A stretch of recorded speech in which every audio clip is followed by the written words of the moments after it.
समुद्रा मुंह फेर कर खड़ी हो गई। इससे ये मंजर नहीं देखा जा रहा था। बेला आहिस्ता आहिस्ता पुरसकून होती चली गई। इसके अंगूठे से बहने वाले खून से ना सिर्फ बिस्तर की चादर का एक हिस्सा तर हो गया था, बल्कि खून फर्श पर भी टपक रहा था। मैं बेला के सिरहाने की तरफ आ गया। जंबूर मेरे हाथ में था, जिसमें खून आलूद नाखून फंसा हुआ था। बेला का चेहरा जर्द हो रहा था। मैंने जो कहा था इसकी इब्तदा कर चुका हूँ। मैंने इसे नाखून दिखाते हुए कहा, अभी तुम्हारा नाखून उखाड़ा है और थोड़ी देर बाद तुम्हारे खूबसूरत सुडौल पिंडली से गोश्त का एक पार्चा अलग करूंगा। मेरी बात अधूरी रह गई। बेला ने मेरे मुंह पर थूक दिया था। इसकी आंखों में बेपनाह नफरत थी। अब इसे एहसास हो गया था कि मैं इसके साथ किसी किस्म की मुरव्वत नहीं बरतूंगा। मुझे तुम्हारी इस हरकत पर गुस्सा नहीं आया। मैंने पुरसुकून लहजे में कहा, शकीस खौलदा लोग ऐसी हरकतें किया करते हैं। तुम जो चाहो कर लो, अपने मकसद में कामयाब नहीं हो सकोगे। बेला ने कहा। इसके लहजे में बेपनाह नफरत थी। मैंने इसका नाखून हीटर पर डाल दिया। नाखून के साथ मांस भी था। कमरे में नाखून और गोश्त के जलने की तेज़ बू फैल गई। 1 मिनट बाद मैंने हीटर का स्विच ऑफ कर दिया। जंबूर मेरे वहीं मेज़ पर रख दिया और समुद्रा को इशारा करता हुआ कमरे से बाहर आ गया। समुद्रा का चेहरा भी इस वक्त जर्द हो रहा था। हो सकता है पहले इसने कभी ऐसा खौफनाक मंजर न देखा हो। तहखाने से बाहर आकर कमरे से गुजरते हुए भी मैंने भैरू के बेडरूम की तरफ देखा। वो अब भी बेखबर सो रहा था। हम हॉल कमरे में आ गए। मधु अब भी सोफे पर आड़ी तिरछी पड़ी सो रही थी और रत्ना दूसरे सोफे पर बैठी हुई थी। सूरज तुलू हो चुका था।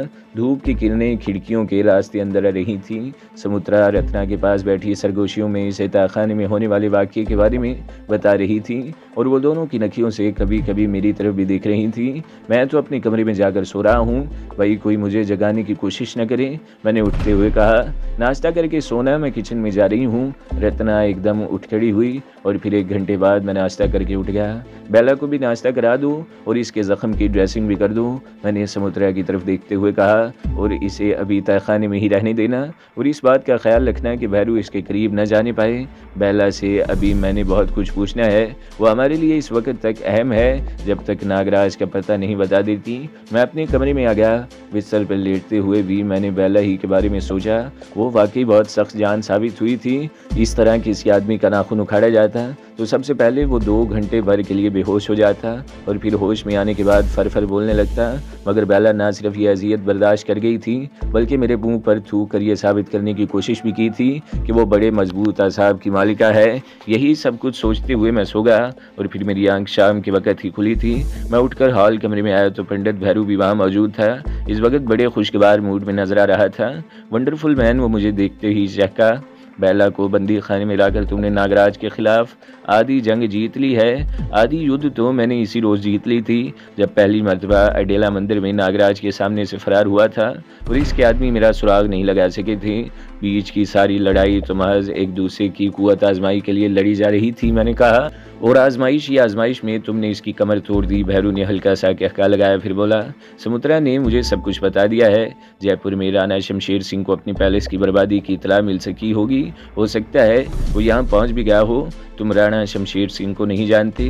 वो किसी वजह से अगर अब तक नागराज का साथ देता आया है तो अब वो नागराज को जिंदा नहीं छोड़ेगा।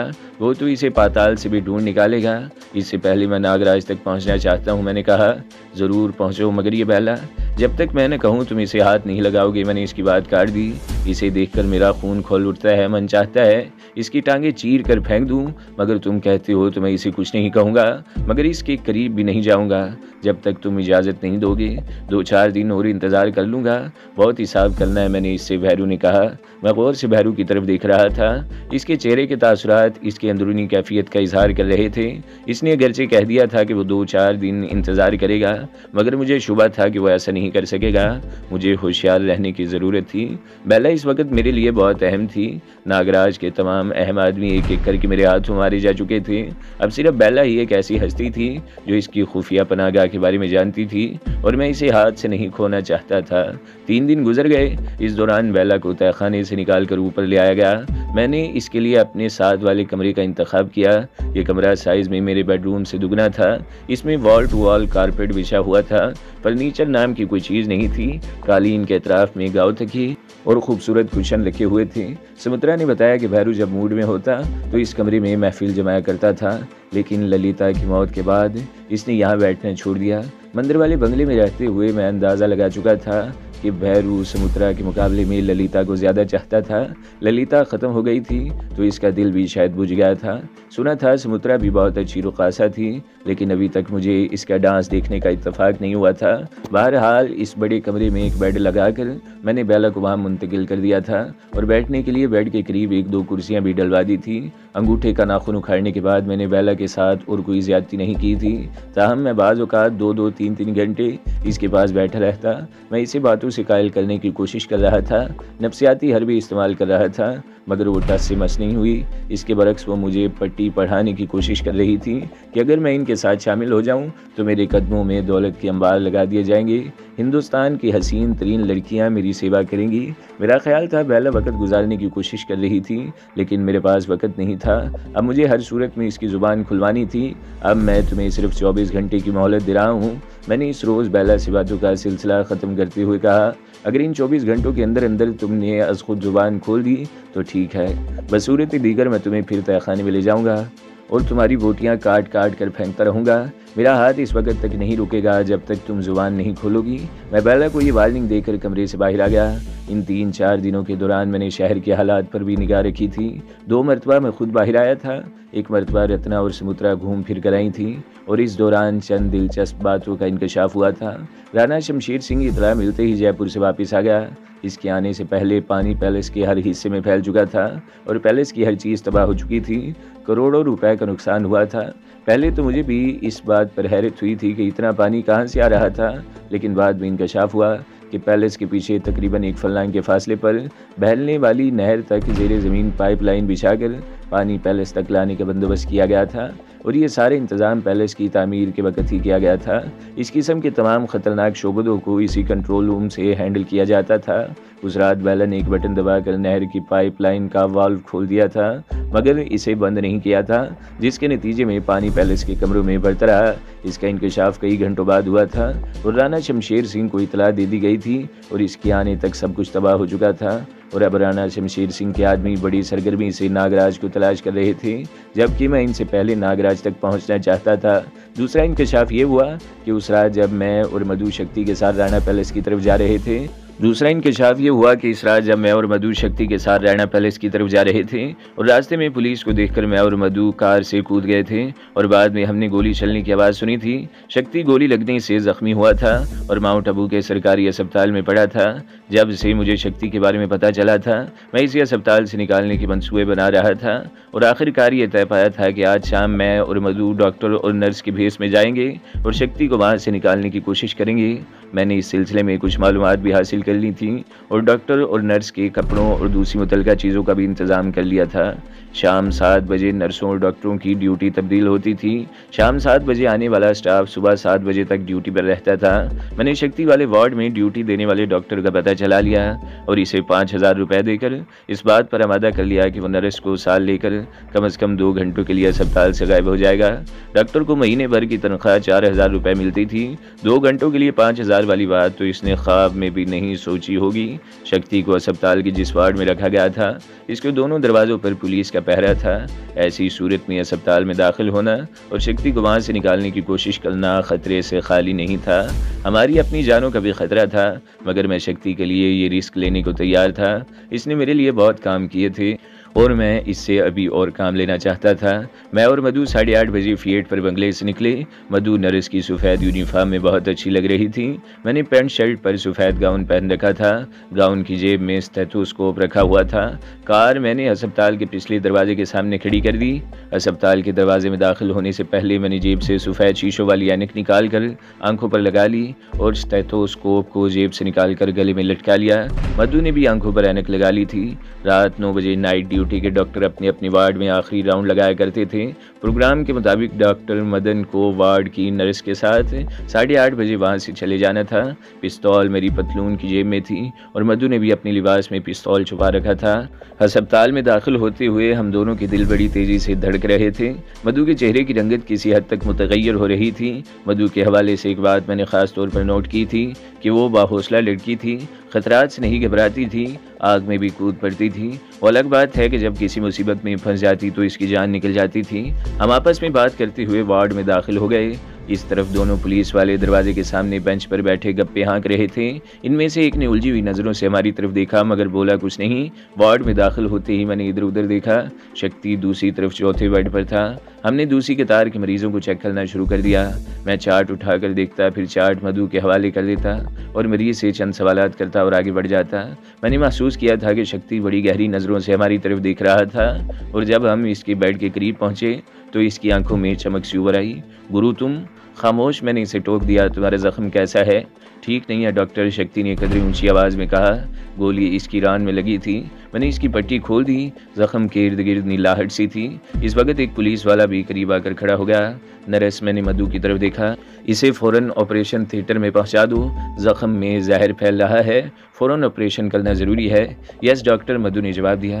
डॉक्टर जी, पुलिस वाला बोला, ये मरीज़ एक ख़तरनाक मुजरिम है। इसे अफसरों की इजाज़त के बगैर वार्ड से बाहर नहीं ले जाया जा सकता और तुम्हारा ऑफिसर सुबह आएगा। मैंने इसे घूरा। इस वक्त तक जहर पूरी तरह टांग में फैल जाएगा और इसकी एक टांग काटनी पड़ेगी। नहीं कांस्टेबल, मैं कोई रिस्क नहीं ले सकता। इसका ऑपरेशन अभी होगा और फिर हम इसे ऑपरेशन थिएटर में ही ले जा रहे हैं और ये इस पोजीशन में भी नहीं है कि फ़रार होने की कोशिश कर सके। अगर तुम्हें कोई अंदेशा है तो तुम हमारे साथ चलो। ऑपरेशन थिएटर के दरवाजे पर खड़े रहना। कांस्टेबल कुछ हिचकिचाया। मधु ने बड़ी तेज़ी दिखाई और वार्ड के आखिर में पड़ी हुई व्हील चेयर ले आई। मैंने मधु की मदद से शक्ति को बेड से उठाकर व्हील चेयर पर बिठाया। मधु व्हील चेयर धकेलने लगी। कांस्टेबल ने वार्ड के दरवाजे पर खड़े हुए अपनी साथी से कुछ कहा और खुद हमारे साथ चल पड़ा। मैंने अपना हाथ गाउन के नीचे पतलून की जेब में डाल दिया। हम जैसे ही तीसरी राहदरी में मुड़े, हमारे साथ आने वाला कांस्टेबल ठिठक गया। डॉक्टर जी, ऑपरेशन थिएटर उधर है, आप उधर कहाँ? वो मैं, ऑपरेशन थिएटर इस वक्त खाली नहीं। मैंने कांस्टेबल की बात काट दी। इमरजेंसी ऑपरेशन थिएटर में ले जा रहे हैं, पर ये तो बाहर जाने का रास्ता है डॉक्टर जी, कांस्टेबल बोला। मधु ने की नखियों से मेरी तरफ देखा। मैंने इसे इशारा किया। वो ना सिर्फ चलती रही बल्कि इसने अपनी लिबास के अंदर से पिस्तौल निकालकर शक्ति के हाथ में दे दिया। कांस्टेबल हमसे अगरचे 2 कदम पीछे था मगर इसने मधु की हरकत देख ली थी। ए वो चीखा, रुक जाओ तुम लोग, छोड़ दो कैदी को। कांस्टेबल ने एकदम राइफल तान ली लेकिन मैंने इससे ज्यादा फुर्ती का मुजाहरा करते हुए अपना हाथ गाउन के नीचे से निकाल कर फायर कर दिया। गोली इस कांस्टेबल के कांधे पर लगी। वो चीखता हुआ नीचे गिरा। राइफल भी इसके हाथ से छूटकर दूर जा गिरी थी। भागो मधु, मैं चीखा। मधु मेरे कहने से पहले ही व्हील चेयर को तेजी से धकेलती हुई दरवाजे के करीब पहुंच चुकी थी। कुर्सी पर बैठे हुए शक्ति ने अपना तंदुरुस्त पैर आगे बढ़ाकर दरवाजे को जोरदार धक्का दिया। व्हील चेयर आसानी से दरवाजे से बाहर आ गई। कार वहां से तकरीबन 10 गज दूर थी। इससे आगे घास का प्लाट था जहां कुछ लोग बैठे हुए थे। इनमें औरतें भी थी। इन बाज़ मरीजों के अजीज़ व अकारब थे जो शहर से बाहर दूर दराज के इलाकों से, देहातों से आए हुए थे और शब बसरी के लिए लॉन ही में डेरे जमा रखे थे। अस्पताल की राहदरी में गोली चलने की आवाज़ सुनकर वो सभी चौंक कर इस तरफ देखने लगे थे। दरवाजे से कार तक रास्ता कच्चा था। मधु तेज़ी से व्हील चेयर को धकेल रही थी। मैं इससे पहले ही दौड़कर कार के करीब पहुंच गया। कार का दरवाज़ा मैंने लॉक नहीं किया था। एक झटके से दरवाज़ा खोला और सीट पर बैठकर इंजन स्टार्ट करने लगा। इस दौरान मधु भी करीब पहुंच चुकी थी। जल्दी करो मधु, मैं चीखा। अगर दूसरे पुलिस वाले आ गए तो निकलना मुश्किल हो जाएगा। मधु ने कार के पिछले दरवाजे के करीब व्हील चेयर रोक ली। दरवाज़ा खोला और खुद ऊपर से घूमकर दूसरे दरवाजे से अंदर आ गई और शक्ति को हाथ से पकड़कर अंदर खींच लिया। शक्ति ने उठने के लिए तंदुरुस्त पैर से व्हील चेयर के पायदान पर दबाव डाला। वो चंद इंच ऊपर उठा था कि व्हील चेयर इसके नीचे से निकल गई। वो 3-4 फीट पीछे हट गई। शक्ति भी मुंह के बल कार के दरवाजे के करीब गिरा। इसके मुंह से हल्की सी चीख निकल गई। इसी दौरान अस्पताल की राहदरी में दौड़ते हुए कदमों की आवाज़ सुनाई दी। वो यकीनन पुलिस वालों में से कोई एक था। राहदरी में चलने वाली गोली की आवाज़ सुनकर इस तरफ आया था। मधु जल्दी करो, इसे अंदर खींचो, मैं चीखा। कार का इंजन मैं स्टार्ट कर चुका था। मधु शक्ति को हाथ से पकड़कर खींच रही थी। शक्ति का आधा धड़ कार के अंदर था। वो तंदुरुस्त पैर पर जोर देकर अपने आप को उठाने की कोशिश कर रहा था।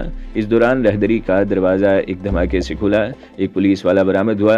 राइफल को इसने दोनों हाथों में थाम रखा था। एक लम्हे के अंदर अंदर इसने सूरत हाल का जायजा ले लिया और दूसरे ही लम्हे फिजा तड़तड़ाहट की आवाज़ से गूंज उठी।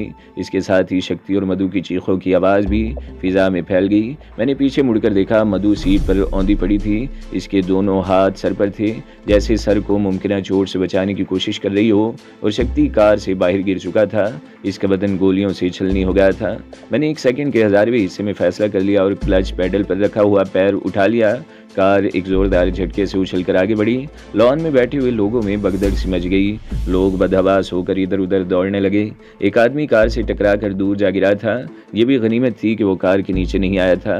वो पुलिस वाला अब कार पर फायरिंग कर रहा था। एक आध गोली कार की डिग्गी या पिछले हिस्से पर जरूर लगी थी। मजमूई तौर पर कार को ज्यादा नुकसान नहीं पहुंचा था, क्योंकि मैंने कार को बड़ी तेजी से इमारत के दूसरी तरफ घुमा दिया था। इस तरफ भी लोगों में भगदड़ मची हुई थी। मैं कार को अस्पताल के अकबी गेट की तरफ दौड़ाता चला गया। इस दौरान वो पुलिस वाला भी दौड़ता हुआ इमारत की दूसरी तरफ आ गया, लेकिन इस तरफ लोगों की मौजूदगी की वजह से वो फायरिंग नहीं कर सकता था। अलबत्ता वो चीखता हुआ कार के पीछे दौड़ रहा था, मगर मैं कार को गेट से निकाल ले गया। 15-20 मिनट तक कार को मुख्तलिफ सड़कों पर दौड़ाने के बाद मैं असल रास्ते पर आ गया और इसके तकरीबन 15 मिनट बाद कार भैरू वाले बंगले के गेट में दाखिल हो रही थी। पहले मुझे ये शुबा हुआ था कि कोई गोली मधु को भी न छाड़ गई हो, लेकिन अस्पताल से निकलते ही मैंने पीछे मुड़कर देखा था। वो सीट की पुश्त से टेक लगाकर बैठी हुई थी और आंखें बंद कर रखी थी। मैंने इसे मुखातिब करने की कोशिश नहीं की थी और वो भी खामोश बैठी रही। पोर्च में गाड़ी रोक कर मैंने मुड़कर मधु की तरफ देखा। इसका चेहरा अभी धुआं हो रहा था, आंखों में बेपनाह वहशत थी और सांस इस कदर तेज था कि सीने का जीरो बम दूर ही से नजर आ रहा था। तुम ठीक हो ना मधु? मैंने पहली मर्तबा इसे मुखातिब किया। हाँ, वो जैसे चौंक गई। मैं ठीक हूँ। मैं कुछ कहना चाहता था, मगर बंगले के अंदर से चीखों की आवाज़ सुनकर मैं चौंक गया और कार का दरवाज़ा खोलकर जल्दी से नीचे उतर आया। ठीक इसी लम्हे धड़ से बरामदे वाला दरवाज़ा खुला और समुद्रा नमदार हुई। इसके चेहरे पर हवाइयाँ उड़ रही थीं। नाजी जल्दी आओ, वो इसे मार डालेगा। वो दरवाजे ही से चीखी। मैंने बरामदे की तरफ दौड़ लगा दी। मैं समझ गया था वो क्या कहना चाहती है। क्या हुआ? कहाँ है वो? मैंने दरवाजे में दाखिल होते हुए पूछा। अच्छा हुआ तुम आ गए, समुद्रा ने कहा। वो 10 मिनट से बेला के कमरे में घुसा हुआ है और दरवाज़ा अंदर से लॉक कर रखा है। अंदर से बेला की चीखों की आवाज़ सुनकर हमने दरवाज़ा खुलवाने की कोशिश की, मगर भैरू दरवाज़ा नहीं खोल रहा। मैंने रत्ना की तरफ देखा। इसके चेहरे पर भी 12 बज रहे थे। तुम बाहर मधु को देखो। मैं तेज़ तेज़ कदम उठाता हुआ बेला वाले कमरे के सामने पहुंच गया और दरवाजे का हैंडल घुमाने की कोशिश करते हुए भैरू को आवाज़ें देने लगा। अंदर से मुसलसल उठापटक और बेला की चीखों की आवाज़ें सुनाई दे रही थी। भैरू दरवाज़ा खोलो भैरू। मैं दरवाजे को धड़धड़ाते हुए चीखा। भाग जाओ यहाँ से। अंदर से भैरू की गरजती हुई आवाज़ सुनाई दी। अब ये दरवाज़ा नहीं खुलेगा, चले जाओ यहाँ से, वरना तुम्हें भी मार डालूंगा। मैंने कांधे से 2-3 टकरें मारी, मगर दरवाज़ा इस तरह खुलने वाला नहीं था। मैंने जेब से पिस्तौल निकाल लिया और इसकी नाल मुकफल पर रखकर ट्रिगर दबा दिया। ताला टूट गया। मैं दरवाजे को धक्के मारता हुआ अंदर दाखिल हो गया। कमरे का मंजर बड़ा खौफनाक था। बेड की चादर और कालीन पर जा बजा खून के धब्बे नजर आ रहे थे। बेला कालीन पर इस तरह पड़ी थी कि इसकी कोहनियां नीचे टिका रखी थी और आहिस्ता आहिस्ता पीछे खिसक रही थी। इसके जिस्म पर लिबास नाम की कोई चीज़ नहीं थी। बाल बिखरे हुए और आंखों में बेपनाह खौफ था और इसकी दोनों टांगों पर घुटनों से ऊपर और नाव से नीचे मुतअद्दिद जख्म थे, जिनसे खून बह रहा था। सीने पर भी ऐसे 2-3 जख्म नजर आ रहे थे। साफ लग रहा था कि इसे दांतों से भमोड़ा गया है।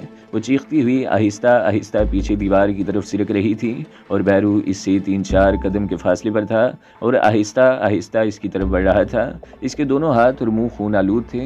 होंठों से खून टपक रहा था। चेहरे पर बेपनाह जुनून था और इस वक्त इंसान नहीं, खूनखार भेड़िया या अफरियल लग रहा था। भैरू रुक जाओ, मैं चीखा। रुक जाओ। भैरू ने गर्दन घुमाकर मेरी तरफ देखा। मैं कांप उठा। ऐसा खौफनाक चेहरा मैंने कभी नहीं देखा था। चेहरे पर बेपनाह सफाकी और आंखों में शदीद नफरत थी। लगता था जैसे चिंगारियां फूट रही हों। वो मुड़कर बेला की तरफ बढ़ने लगा। बेला चीखती हुई अपने आप को मुसलसल पीछे घसीट रही थी। भैरू रुक जाओ, वरना मैं एक बार फिर चीखा। मैं तुम्हें आखिरी वार्निंग दे रहा हूँ। मगर भैरू नहीं रुका। मैंने आखिरी बार इसे रुकने को कहा और फिर पिस्तौल वाला हाथ ऊपर उठाकर ट्रिगर दबा दिया।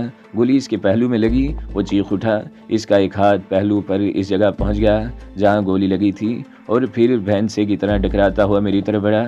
इसका चेहरा कुछ और खौफनाक हो गया था। इस वक्त वो वाकई कोई अफरियल लग रहा था। मैंने इसे रुक जाने को कहा, मगर वो दोनों हाथ फैलाकर मेरी तरफ बढ़ता रहा।